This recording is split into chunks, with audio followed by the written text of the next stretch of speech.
آپ اس حکومت کے ذاتی ملازم نہیں ہو، آپ ریاست پاکستان کے ملازم ہو. آپ ایک وکیل کو، ایک پارلیمنٹیرین کو روڈ پہ کیسے روک سکتے ہیں؟ کیا میں نے کوئی کل قانون توڑا تھا؟ کیا میں نے کوئی قانون ہاتھ میں لیا تھا؟ اندر اڈیالہ میں جانا اور پھر خان صاحب سے ملاقات ہونا یا نہ ہونا جیل اتھارٹیز کا اختیار ہے. عدالت کا حکم مانتے ہیں تو مجھے چھوڑ دیں گے، نہیں مانتے تو عدالت میں ہم بلا لیں گے توہین عدالت میں. آپ کیسے ہماری فری موومنٹ روک سکتے ہیں؟ تو ایک طرف ہم کیا کردار ادا کر رہے ہیں، تحریک انصاف کیا کردار ادا کر رہی ہے، عمران خان صاحب کیا کردار ادا کر رہے ہیں، علی محمد کیا کردار ادا کر رہا ہے. جب ہر طرف یہ بات ہو رہی تھی کہ آپ نہ جائیں ان کے پاس، کیوں نہ جاؤں؟ ان شہیدوں کے پاس کیوں نہ جاؤں؟ ارتضیٰ چھوٹا بچہ جب شہید ہوا اس کے پاس جب میں گیا، اس کے والد کے پاس، ابھی ہم نے جنگ نہیں جیتی تھی، ان دنوں شہیدوں کے پاس جانے کو بھی جو ہے لوگ طرح طرح کی باتیں کر. ہم نے ہمیشہ اپنے شہیدوں کو اون کیا ہے. ہم ارتضیٰ کے پاس گئے، ہمارے اسکواڈن لیڈر عثمان صاحب جو شہید ہوئے ہیں اس کے پاس میں گیا، اس کے والد صاحب کے پاس میں بیٹھا. ہمارا ایاز جو شہید ہوا ہے، جس نے فخر سر ہمارا بلند کیا ہے ایئر فورس کا، اس کے پاس ہم گئے.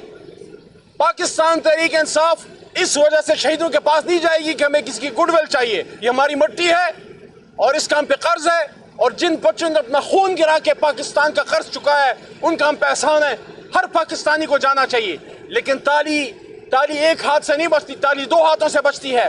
اگر آپ سمجھتے ہیں کہ آپ بہت بڑی طاقت ہیں، اللہ بڑی طاقت ہے.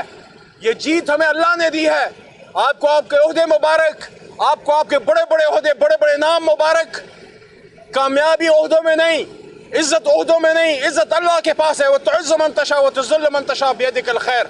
ابھی بھی جب میں ڈیالو سے باہر نکلا ہوں ملاقات نہیں ہونے دی. باہر جب میں نے دیکھا گاڑی میں علیمہ آپا بھی بیٹھی ہوئی تھی، ان کی بھی آج ملاقات نہیں ہونے دی.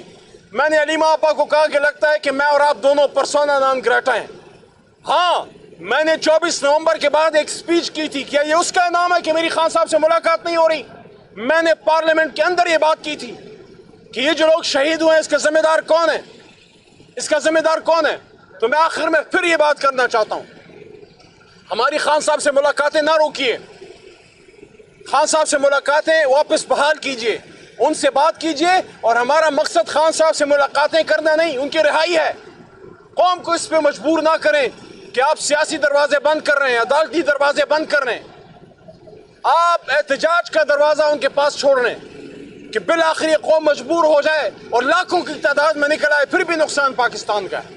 تو میں آخر میں پھر یہ کہنا چاہتا ہوں، قومی مفاہمت، قومی یکجہتی کے لیے ضروری ہے کہ عمران خان صاحب سے بات کی جائے، فوری کی جائے، ان کی رہائی کا انتظام کیا جائے، مستقبل کے لیے کوئی عمل بنائیں. غزہ میں بے شمار مسلمان جو ہیں وہ شہید ہو رہے ہیں، بچے شہید ہو رہے ہیں. ان غزہ کے بچوں کا کون پوچھے گا؟ آج اگر عمران خان صاحب باہر ہوتے، میں سمجھتا ہوں پاکستان کے وزیر اعظم عمران خان صاحب سے بہتر وکیل نہیں ہے فلسطینیوں کے لیے اور کشمیریوں کے لیے. لیکن آپ نے فلسطین کے وکیل کو، کشمیر کے وکیل کو، پاکستان کے سب سے بڑے وکیل کو، سب سے بڑے لیڈر کو اندر ڈالا ہوا ہے. اس سے پاکستان کا کوئی بہتری نہیں ہو رہی.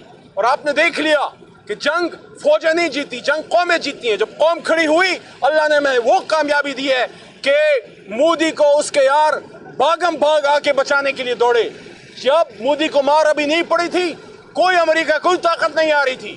لیکن جیسے ہی مودی کو اور اس کے رافیل کو مار پڑی ہے، اس کی فوج کو مار پڑی ہے، اس کی ایئر فورس کو مار پڑی ہے، تو پھر امریکہ مدد کو آیا ہے. لیکن کیا یہ کامیابی صرف شاہینوں کی ہے؟ نہیں. ہوا میں شاہین تھے، زمین پہ پاکستانی تھے، اور پاکستانی اپنے شاہینوں کے ساتھ کھڑے تھے. تو جس طرح وہ جنگ ہم نے یکجہتی سے جیتی ہے، آنے والی جنگیں جیتنے کے لیے ضروری ہے جو سیاسی جنگ ہو، معاشی جنگ ہو، عدل و انصاف کی جنگ ہو، پاکستان کے ترقی کی جنگ ہو، بقا کی جنگ ہو، سلامتی کی جنگ ہو. اس کے لیے آپ کو ملک کا سب سے بڑا لیڈر جیل سے باہر چاہیے. اس لیے میں اڈیالہ کے باہر آج بڑے عرصے بعد پھر یہ بات کر رہا ہوں.